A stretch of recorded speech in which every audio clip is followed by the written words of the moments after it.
Hey, everybody, I'm David Bloom here on the shores of gay old Paris, and that's in France for a little while longer. Still recovering from the vast IBC International Broadcasting Conference and all our work last week covering that, but it's been fun traipsing around, stuffing cheese and wine and very French food amid what is still a prodigious number of tourists. It has given me a distance remove, as it were, from some of the craziness that has been going on in my hometown of Los Angeles, or my adopted hometown of Los Angeles, where my vaunted co-founder has struggled through and has shown up to keep us up to date on the big stuff happening. I gather there was a little news about little Bobby Iger, the chief mouse at Disney, and one funny guy who's no longer on the air, at least indefinitely. Well, I'll tell you about it. First off, let me just say I'm a little blurry-eyed from last night's Big Ten matchup between University of Southern California and Michigan State that started here in Los Angeles at 8 p.m. Pacific Coast time. I mean, it ended at after 11:30. So if you're Hey, you know what it ended here? I got to watch it on play-by-play on Apple's sports app. That's crazy. At 6, it was about 7 a.m. when the game was wrapping up, ish, 7:30. I was watching it on play-by-play and yay, they punched in another touchdown. I thought that Like pack 12 after dark madness was supposed to end, but it did. Anyway, on to the topic du jour, as it might be, David. It's actually the topic du semaine of the week. Thank you for the correction. Noted.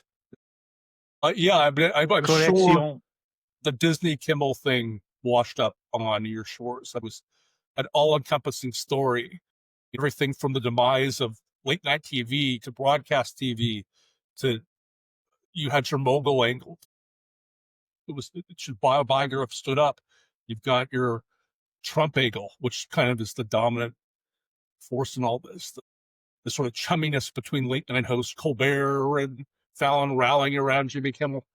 I mean, it was a to-do as an entertainment media story like I haven't seen in quite a while. You know, it's interesting to think about that because we had Colbert happen, and you and I talked about it, and you raged against the night and the dying of the light, and understood that. I also said, with the murder of the light, there's a difference. Yeah, but I also said, yes, this is pure political middling, basically a checklist payoff. Let us get a damn deal done so we can go on to the next thing. But it's also true, as far as we know from the numbers we've seen, which have not been controverted by anybody, that it was losing $40 million a year, and somebody was going to have to by Kimmel, by Colbert, that whole late night crew take strident objection to those numbers. There was no way they were losing that much. I mean, I'm sure it was expendable. Sure, Kimmel's 200 employees, $20 million contract for Colbert, and he's great. That workforce does good work, but that's some overhead. That's a big show. Listen, anyway, I'm not. That being said, that started it, and then this doubles down on it, right? And you think that, well, let's see, that's CBS, ABC. Let's see who's left. Well, not Fox. So they are suing them for $15 billion with the Wall Street Journal. No, but that's not Fox. But that leaves little NBC, right? Right. And Brian Nepo Baby Roberts, who's actually probably one of the smartest guys in the media business. He is. But that being said, you anticipate something's going to happen. I mean, there's spinning out there. Launched a couple of investigations and signaled where they're going to attack. I mean, the goal is to get all of them, collect them all. Right. It's inevitable. Trump has gone out and called them all sorts of funny names, and the attack has already begun. I guess I singled Brian Roberts out as he's kind of an unusual guy. I compared him to Michael Corleone, who was successful in this version of steering his business out of kind of the old world Cosa Nostra racket monk of regional cable into sort of blue chip stock. We need some Godfather music playing right now. Just like a little a little accordion, I but don't that's think they sort of do that mournful. in Pennsylvania where he's from. I'm sure. Well, maybe not. But they got Italians in Pennsylvania too. Let me tell you, those hoagies didn't come from like, I don't know, Yugoslavia. Anyway, which is actually pretty close to Italy, or was. So let's play. We need to reunite everybody, not divide everybody here.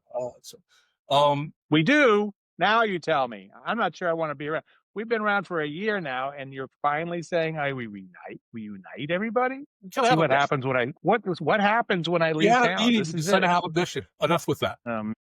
So Brian Roberts is kind of, Obi-Wan Kenobi is our only hope in terms of if he falls, and there's every indicator that he will. There was an internal memo that leaked out through some platform called 404 this week that NBC or Comcast advised all its employees be super careful talking about Charlie Kirk. Right. Obviously, you have to, because Kimmel wasn't even talking about Kirk. He was talking about the guy who allegedly killed him. It was talking about in MAGA, not Kirk at all. But again, that's pretext. I mean, there's a bunch of people losing their jobs left and right. I've certainly been seeing random over here lose a job. Oh, this guy said something and he got fired from his bakery job. It's like, come on. You get boycotted in your bakery. Anyway. Kimmel's immediate response on Twitter the day that the assassination occurred was that this is horrible. Nobody should be killed for political speech. Right. It was dead on.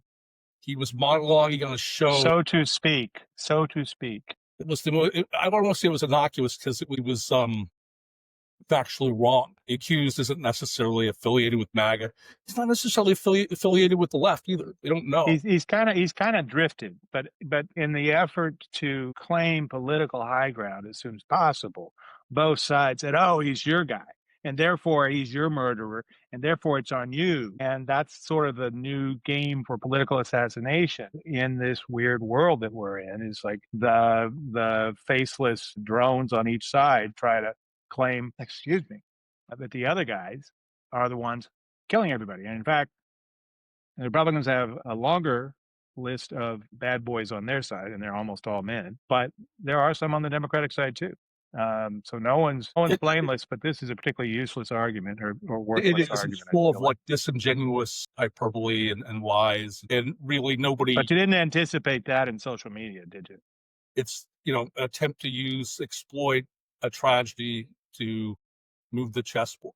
It's really obvious what Trump and Brendan Carr, chairman of the FCC, want to do. What I think is interesting is we've been on to Carr from day one.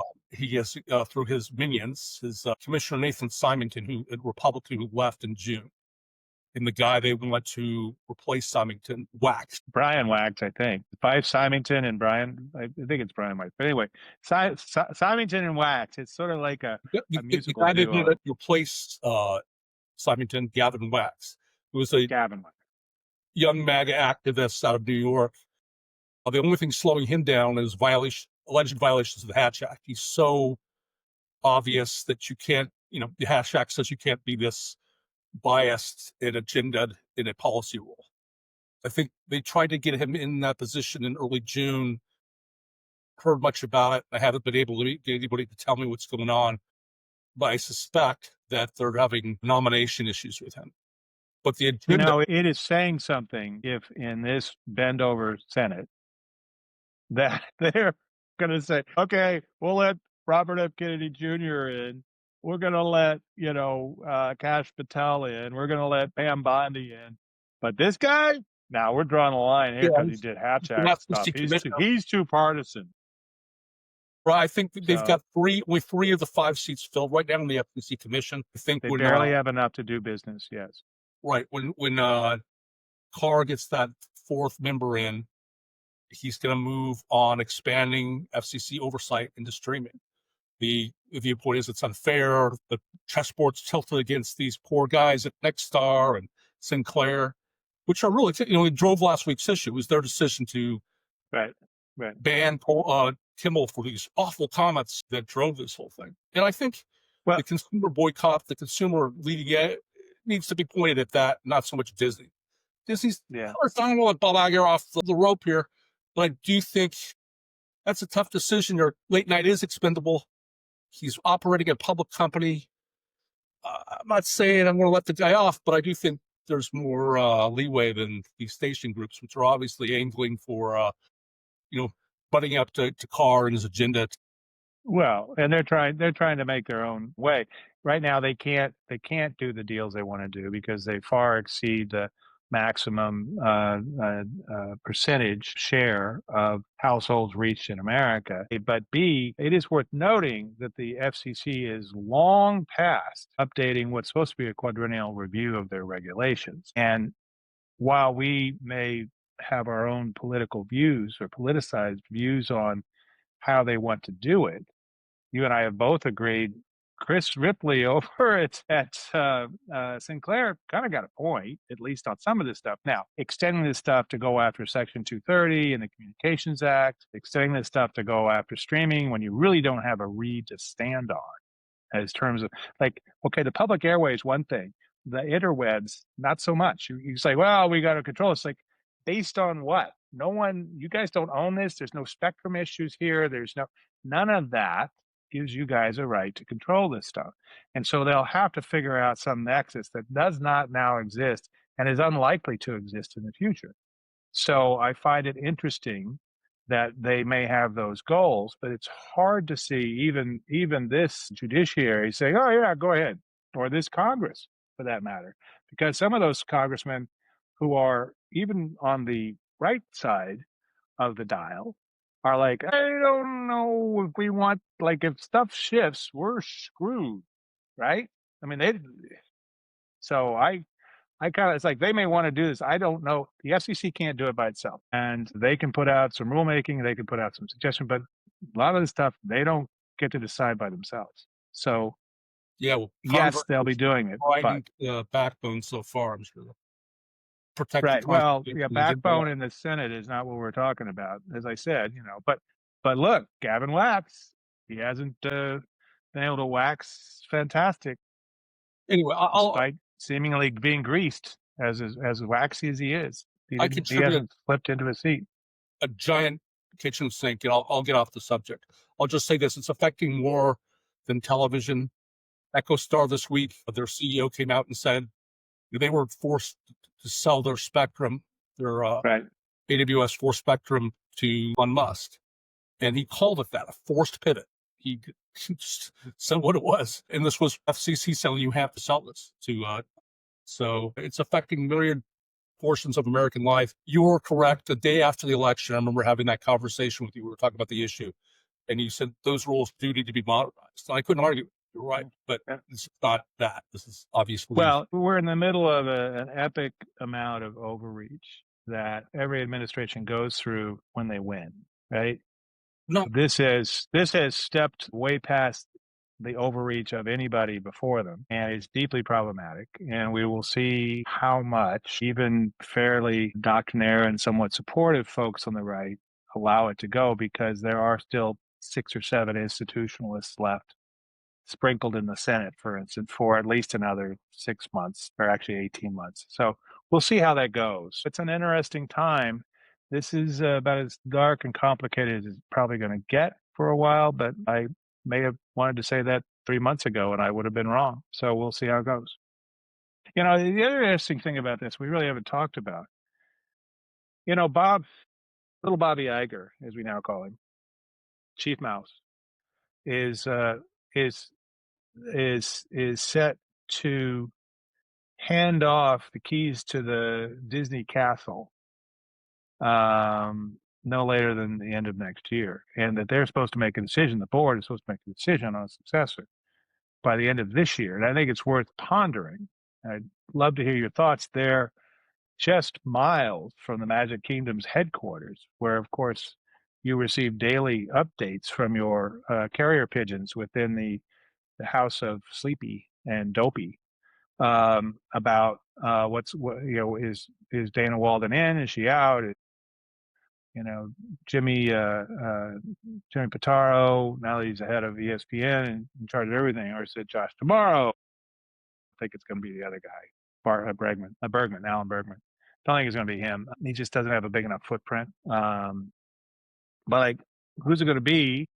What are they going to do? Does any of this shift the time frames? Give Iger another reason to stick around.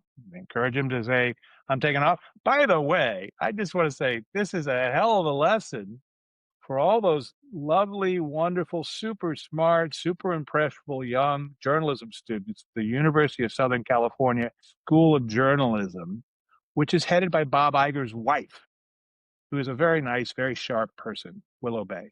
Very good at what she does as a dean, which is a very specific set of skills. And all of her students are going, Dean Bay, what happened? Right? You got to imagine it's like right over there and, Jefferson Avenue. Not great. Not great. Not a great set of lessons for the kids. Not that journalism students don't deserve to have their eyes opened as wide as possible going into this business. Listen, I was going to put my cards on the table between all the activist shareholders and all the powerful voices that sort of dictate that decision. And I've seen Dana Walden speak at public events, and me too. Yeah. Lately, she's real careful. I understand why. You got to be. My God, she's like a fawn trying to cross the highway. She's like, oh shit, I can't say anything. I mean, I saw her with a guy she remembers as the father of her best friend in high school, and everybody else knows as one of the most powerful entertainment lawyers in Hollywood. And he's not slicing and dicing her up there on the stage. He's asking her questions in a very avuncular, grandfatherly way. Like 6 months ago. Yeah. And even there, it was like, whoo, whoo, whoo. I mean, I totally get it. I totally get it. But it's boy, a tough place to, those are tough helicopter blades. Anyway, so I guess it's my way of saying you have a far better intuition on what's going to happen next. I guess I'm more interested in Robert Iger has a legacy. He's done a fantastic job of guiding this company and creating shareholder wealth. I don't know how to assess this return. Again, I defer to you on that. But legacy certainly would have to come into the fore here. And the fact that this decision had to come from him. It's a big decision. Yeah, right. You can't blame Walden or whoever. That went all the way to the top. That is absolutely Bob's call, period. There's no way that's not. So why would he do it? Yeah. What do you think? Well, look, as the father of a young executive within the Sinclair family, whose job is to make sure that they don't run licensed content that is going to screw up their licenses with the FCC. So licensed from somebody, 150 episodes of Key and Peele. And his job is to make sure that Key and Peele don't say stuff they shouldn't be saying at 7 a.m. in Dubuque, Iowa on a fast channel that's being sent over the air, digital broadcast over the air. And because it's the same license. And Sinclair don't mess around with that stuff. He said one time one of his predecessor script, they wiped out the whole department. So the license stuff really matters. It used to be that was a license to print money. Also, you could, run your broadcast company, but it was a license to print money ultimately. It is less that now, but it is still a license to print some money.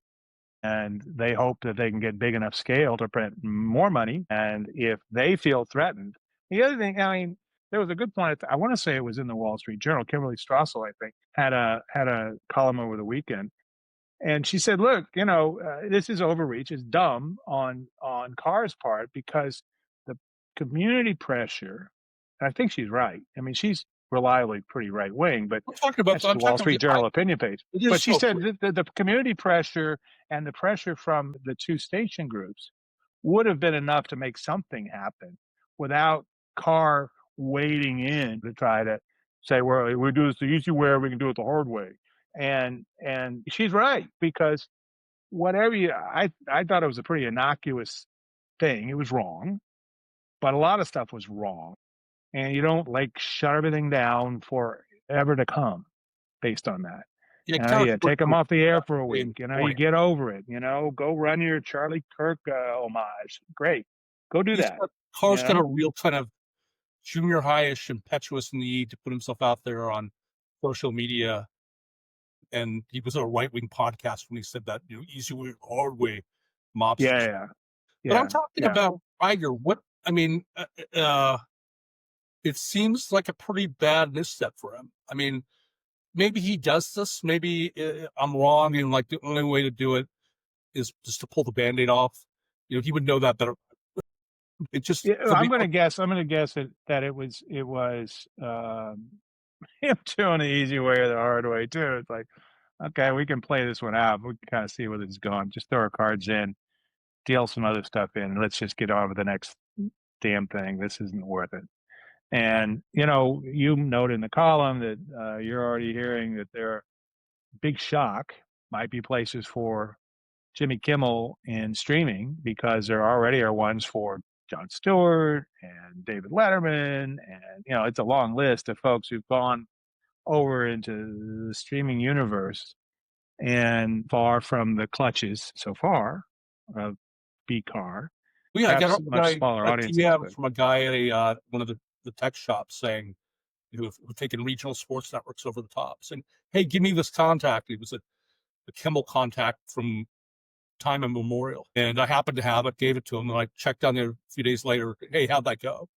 He didn't respond, but it occurred to me that's kind of news. You've got it's not the biggest technology company in the world, but he's already getting reach outs about going direct to consumer subscription. yeah, I just want to go to one of Jimmy's barbecues. That's all. You never been? Which they're probably still pretty good. No. He's got standards. Come on. But that being said, I'm sure he puts on a good barbecue. That's all I'm saying. He's at the forefront of progressive politics in this country. And I don't know if you know too much about Adam Carolla, who was also on KROQ I radio. remember listening to K. I remember when Jimmy was the sports guy for Adam, when Adam was doing Mr. whatever it was, the fake shop teacher. Yeah, hilarious. Yeah, the wood shop teacher. I mean, both those guys, because back in the early 90s, I had a lot of time on the road going to my offices that I was in, and I had lots of time to put on. And K Rock was what I listened to because I kind of like that alternative sound. And I heard a lot of, what was it? Something in B.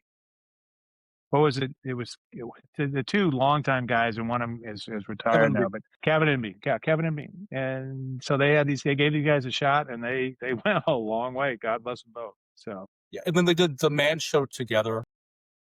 They did the Man Show. They did a bunch of stuff. I mean, Dr. Drew was on it late at night there for 8 years doing like basically public service at 10 o'clock and the sort of love and sex advice thing that he did with a string of different K-Rock DJs. He didn't get paid for the first 8 years. And he went on to do quite well. And now I guess he's like jacked up dude doctor. But anyway, Carolla's a big MAGA social media presence now. Right. I remember his... he's Rogan-esque. He was listed as a coach of my kids' summer league YMCA basketball team. This is when my youngest was like 7. This is over a decade ago. And he didn't show up once. His assistant came in and basically had 2 kids, like family friends. So I handled the ball the whole time. My kid got in like requisite 5 minutes a game. It was just awful. And Kimmel didn't show up once. So I always remind him of that. Kimmel or the Carolla. Well, Carolla, all district linebacker for the North Hollywood High Huskies. And he went to school at the same time. There was some Christy Canyons or something, some porn star. He always talked about. Yeah, Adam Carolla. And then he went off and became a carpet installer, which is why he knew so much to be able to be a fake shop teacher. Anyway, let's move on a little bit, shall we? For our producer. In all of the stuff that was going on the last 10 days, there was a little boxing match that Netflix put on that was big. I mean, it got Terrence Crawford stuns Canelo Alvarez. Netflix Live, it was a stunner in boxing. I don't follow boxing. But to me, this is yet again an example of Netflix doing a live event, cherry picking this stuff and finding something that's going to be hugely watched. They had a sellout 70,000 person crowd at Allegiant Stadium in Las Vegas, which is a lot for boxing. I mean, like if you're up in the cheap seats, can you even see these guys? I mean, that being said, Netflix, now this is the other thing that was sort of blew up at the end of the week, and I don't think either one of us buys it, so to speak, that Netflix might be interested, quote unquote, in buying part or all of Warner Brothers Discovery. And I don't think it's going to happen. Public comments have never said anything that indicated No. that they're thinking like that. There's nothing that Warner Brothers has that they need, right? Do they need? Oh, they need streaming. No, they kind of got that down pretty well. Oh, they need a production studio. Well, they do Warner Brothers film and TV studio deals all the time for shows. Maybe they get licensed less if Ellison buys them. On LinkedIn this morning, Giles Tong, who is marketing Bango, the company that I know Giles. He did say that lending support to the possibility. Netflix has stated recently they've added their operating mantra that experiences. Theme park or movie theater or whatever. They didn't specify, but kind of experiences beyond sitting in front of a TV or things they're interested in. Well, they're opening at least 2 Netflix houses. They already have a Netflix restaurant in Las Vegas, a themed restaurant. They have also in Las Vegas at Area 15, among the many attractions at that sort of postmodern immersive experience theme park, they have one tied to Army of the Dead, where you go and you shoot zombies, virtual zombies, and it's pretty freaking cool because first thing they did was take it around the country, kind of a barnstorming tour, and then they went and built its own facility there across the strip, the Interstate 15 from the strip. And it's pretty cool. So those are things they're already doing. They're doing stuff with Bridgerton. They're doing stuff with Stranger Things. They're doing those things. That was to look at what Warner Brothers would have experience-wise that would add to that. I mean, theme parks. There's no theme park compared to. Well, they certainly have licensed, the DC stuff. That's really the big opportunity. I mean, even over here, weirdly enough, I was walking by. There's a museum. There's a lot of museums in Paris. We went to 2 today, and they were great photography exhibitions. But there's a really big old museum down the Seine from me, about 3/4 of a mile, or that's 2 kilometers or something like that. And they had their museum store for the museum had a bunch of Marvel superhero stuff on display. So those things travel, just like Mickey Mouse, who's also quite prominent over here. But no pictures of Bob Iger, the chief mouse. That being said, so there's something there, but I don't think that's worth it for them, because they've already got plenty of stuff, and the sports rights that Warner still has, okay, not bad. If Ellison buys, I mean, I think Lightshed. Make the Elver one dip into another briefcase. They didn't want to do that. Drive up the cost. Yeah. Well, but Lightshed guys, Rich Greenfield and those guys said, hey, if they bought them, they don't need those sports rights. They got the NFL. They don't need some first round college football playoff games that are licensed from ESPN. I mean, so they get some March Madness stuff. Great. That's great. But they already got that over in CBS. I mean, what True TV? What are they going to do with True TV? The Olympics in Paris. God. Yeah. They get the Warner Brothers has the Olympics in Europe, which is big. Well, the Olympics in Europe. So Nagano is the Winter Olympics. Lugano, I'm sorry, not Nagano. Nagano is Japan. Lugano, Switzerland, and just over the line in northern Italy. I was 10 kilometers from there last year. About this time last year, as a matter of fact. It's been all downhill since then. But the Winter Olympics are going to be over there. So it'll be huge in Europe, gigantic in Europe. So those would be good to have. But that's nice. So that's a nice market, right? But you're still just right on the back of NBC. You're taking their feed, chopping it up, and doing stuff with it. You're not really doing your own stuff. You just own the rights to carry the stuff that NBC's doing for the globe. So, So I don't think the sports rights are going to matter to. Then the only thing that was interesting, if Ellison does buy Warner Brothers, I think we mentioned this last week, they'll have 2 giant movie lots, plus one that they're renting. It's the old Warner Ranch. Ellison's going to get rid of one of them probably because he doesn't need two.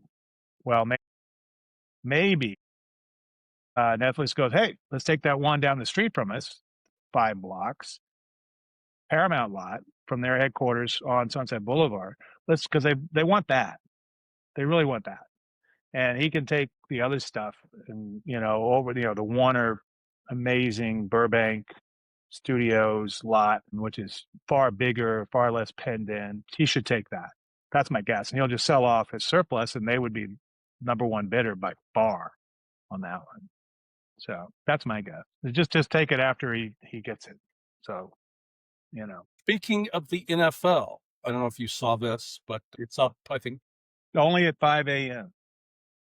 4% this year over year, 17% over 2023. I can remember a time, and it wasn't that long ago, 7 or 8 years ago, when the cool Colin Kaepernick kerfuffle was happening. Oh my God, he kneeled for the anthem. Yeah, he kneeled. And yeah, he got screwed, no doubt about it. This is what happens when you have a conscience. I guess that's probably what Bob Iger, little Bobby Iger, as we like to call him, the chief mouse at Disney. That's what he internalized was, don't be Colin Kaepernick too. Not to mention he'd look really funny with Colin's hair. But somebody told me once, well, he was better at third down. I don't know. I'm not going to get into that, but it is funny how whenever there's a dip, there's this sort of big overreaction to the fate of, and it kind of happened to the NBA last year. Everybody looked at 3-point shooting. It's killing the game. These things are kind of, it zigs and zags and kind of grows over time. Right. Yeah. People are not noted for taking the long view. But that being said, the NFL, their backup, I think some of this is actually an impact of streaming, personally. It's helped drive it because now you can get it in lots of places. You can access it in lots of more ways pretty painlessly. And all of a sudden, if it's just easier to get to everything you want, maybe you got to have 5 freaking subscriptions. You'll still watch. And it's, far and away the only reason to tune in to most of what's on broadcast these days. Well, Fox had those really good Super Bowl ratings in February. And part of the narrative was, it did fantastically. I forgot the number at Tubi. Was it 17 million? All those viewers, most of them were people who didn't watch the Super Bowl. They were young adults who streamed, that were kind of casual sports viewers. Tuned in, so it was accretive to. Yeah, they were looking at Friends reruns, and I go, "Oh, look at this! This looks like a football game. We should watch. You want to watch this? Let's watch this. Who knew they had football on Tubi?" It's a pretty good drug. Cool. I mean, I watched 4 hours of the Raiders playing the Chargers the other night, and the Raiders never stood a chance of winning. It's because Pete Carroll is coaching Geno Smith and the old Seahawks, and they kept it engaging. It's just packaged well. The high definition 4K display just makes it like you're there. Yeah, it's a great drug. It is. I can't knock it. Yeah. Well, I will tell you, I need to have more of it. My Missouri Tigers ended up, they're 4-0, and my USC Trojans are 4-0. But they're winning games at 1 a.m. and at 5 a.m, and that's a long night. So I'm just picking up what I can. I watched USC play Texas, and this is what I want to ask you about last week, because I couldn't find a video feed of the game. I had to watch the game cast at 2 a.m. Amsterdam time. I'm watching like little figures pop up every 40 seconds. Down and 1. What's happening? Come on, refresh. That's what I was relegated to. And you, right. A lot. I was getting a fairly extensive little text blurb per play, but it wasn't like I was seeing video. But it was play by play. Okay. It's really an interesting app because Apple put this thing out, I don't know, 9 months ago, and the whole thing was every play, every score, every stat, like within seconds, and all the gambling odds if you wanted to have them in there. So clearly it was for all those degenerates out there who just, they're doing prop bets on stuff. They want to know, how many yards does so-and-so have? Okay, I'm going to prop bet down that he's going to cross 80 yards it's just the new rushing before the end of the third quarter. Right. Yeah, it's a purpose built, and you pick your teams, what you want to follow, what leagues you want to follow. And it's fine. It's nothing fancy, but if you just kind of want to see what the scores are, where things are, it's fine. But it's clearly, ultimately, Apple's not dumb as they stumble toward $4 trillion in value. They know who the audience is for that. So it's not really me here in Gay Paris knocking down Camembert and Pain au Chocolat and a really good, Bordeaux here and there. It's definitely those degenerates trying to I know get another prop bet. One at the USC game last time. My son, he's got his new iPhone 17 Pro. He's leading his fantasy baseball league, which is a big deal for him. Toggling over to his sports bets, figuring out the NFL today. Meanwhile, there's a live event unfolding in front of him. Totally unnecessary. You don't have any reason to be there. And in fact, probably not a good idea to be doing all that while at a live event because your reception isn't going to be great. With 50 or 60 or 70,000 other people also checking their prop bets. It was surprisingly accessible last night. It wasn't fast, but you used to go to a game and that was it. You were in a dark zone. Oh yeah. I remember it. Not that long ago. You'd go in and you go, I'm gonna take a picture of the field and me being here because I'm really just need to prove that I'm here to myself and probably my spouse. Like I'm here, honey. See, and then loading. It would take a while to get that simple photo. I'm going to put the newsletter up into the cloud. I'll more detail about it by the time you read it tomorrow morning, or it is this morning. By the time you read it right now, Fierce Networks has an interesting story about local 5G networks at things like local areas like commercial manufacturing operations or ball games taking over for Wi-Fi networks. In 5 years, there'll be a transition. So we're going to. Yeah, I think that'll be really interesting. We, my spouse and I got AT&T and they got a pretty good deal, $12 a day, capped at 10 days a month, your international calling plan. You basically have what you had in the United States, in Europe, wherever you are, $12 a day, up to 120 a month. Okay, fine. I'll do that to have access to my maps, my phone calls, my everything. My spouse, we spent a little bit of money to get over here to stay here, and it's been great. But when it comes to that extra, like $10, $12 or whatever it is, I think it's $13 with Verizon, which is her provider. She's like, I don't want to spend that. It's like, huh, if you need to call me, it would be really good to have a phone that works here. For a while, the racket was you'd run up an $800 bill, and they say, "Oh yeah, I know. If you just sign up for this service, it's going to cost right. Go get an eSIM and da da da." I don't know. I could do that, and it's a lot easier now because they do have eSIMs. That was a big step forward. But you're here for a couple weeks, big deal. Just use your phone or use it. But normally they get you because most people don't realize, I've got unlimited data. It's like, but yeah, mostly you're just on a local Wi-Fi network, right? And so you're not really using that data that much. You're not actually out, watching 5 hours of YouTube or Netflix while you're sitting in the park. Maybe you're doing a quick map search or you're looking up something on the web or making a reservation or calling Uber, but you're really not using a ton of data. The wireless business remains a shell game. We were one of the early Spectrum wireless customers. I remember. And you're still bitter. Well, I didn't buy insurance knowing that at some point we'd lose a phone or one would die. And my son's died this week. That's the new iPhone 17. And to reset and start a new upgrade, you have to pay $400 to get off the books. That's less than I would have paid over 2 years in insurance. But I didn't realize there's an Apple Care option that's affordable that would have covered all 4 phones. I feel like there, to sell these things, there needs to be kind of a more transparent, honest layout of the options up front. We didn't discuss insurance till the very last step. It's it's $100 a month or some outrage. This is the old policy. Yeah, no, I get it. Just a little throw in. It's like, what? Anyway, hey, listen, we've been talking a lot about David Ellison and those guys. I note in the newsletter, it's some news I did not mention a few weeks ago when I should have. Got a little news release. The studio has partnered with Taylor Sheridan's SGS Studios and this organization called Hillwood. It's owned by the Perot Group, H. Ross Perot Jr., the son of the totally wacky tech billionaire from Texas from back who it's important to note in the 1990s, he ran a third party presidential campaign that was the most successful of the 20th century and far better than anything in the 21st century so far. And for all his wackiness, he did fine. Was a billionaire. And he did a lot of stuff pretty interesting. They've built Texas's largest TV and film production studios, a 450,000 square foot studio.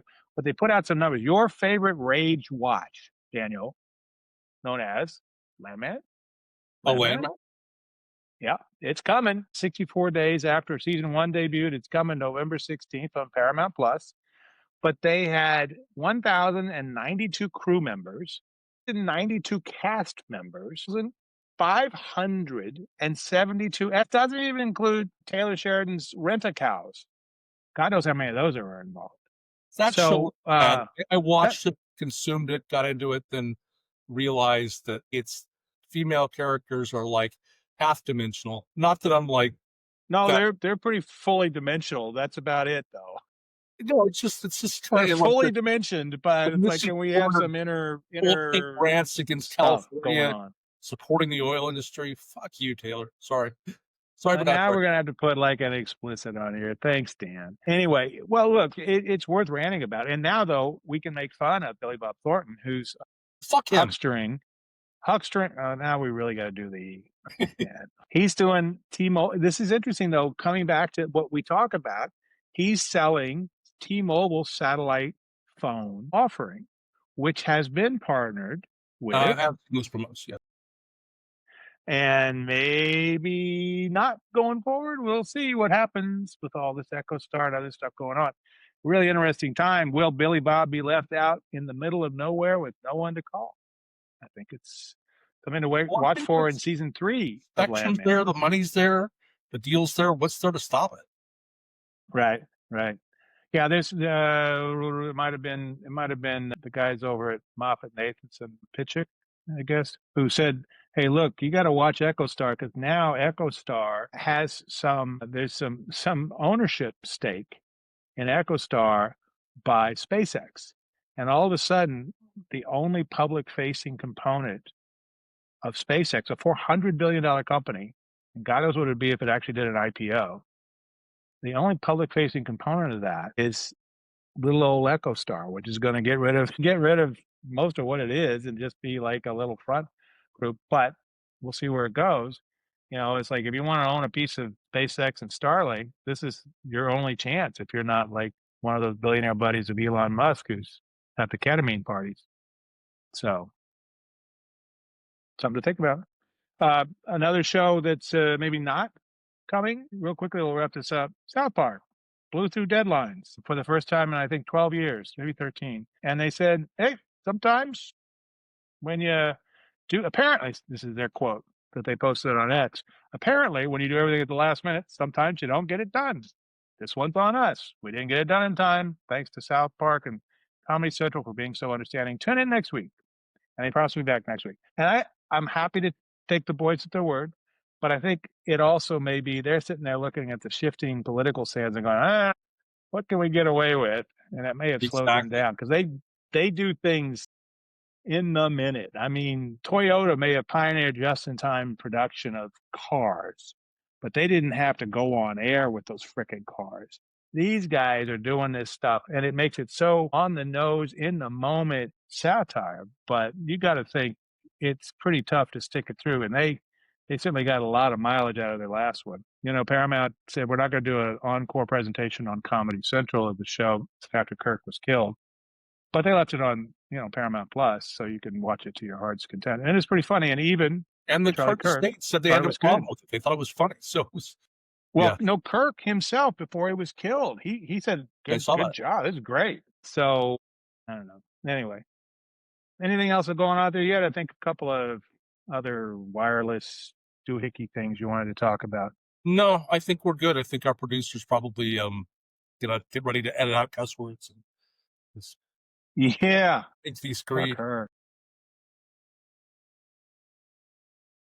Love you, Viv. IBC, 43,858 IBC, 43,858 visitors from 170 countries.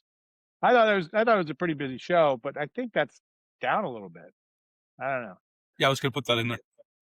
Yeah, That was surprising. It's in at the bottom. I think it's more an indicator of the health of the global economy than an indictment on that show. Probably so. I mean, the vendors I talked to said, no, it's a pretty good show. We're seeing our existing clients, but there's a nice stream of people interested in doing stuff with it. So, and I do want to say they honored Thelma Schoonmaker, who is from her descent. She's a descendant of a Dutch family known in New York City for its political power and all that. But she was born in Algeria. Her father was an oil company executive, and she grew up partly in various parts of the world before coming back here. And she's won 3 Oscars and had like 5 other nominations for her film editing of all of Scorsese's films. So if nothing else, after you've survived this mano a mano conversation, go watch Raging Bull, which she won an Oscar for in 1980. There you go. All right. Okay, with that, I'm David Bloom with Next TMT with my co-founder, Daniel Frankel. Thanks, everybody, for hanging in there. We'll talk to you soon.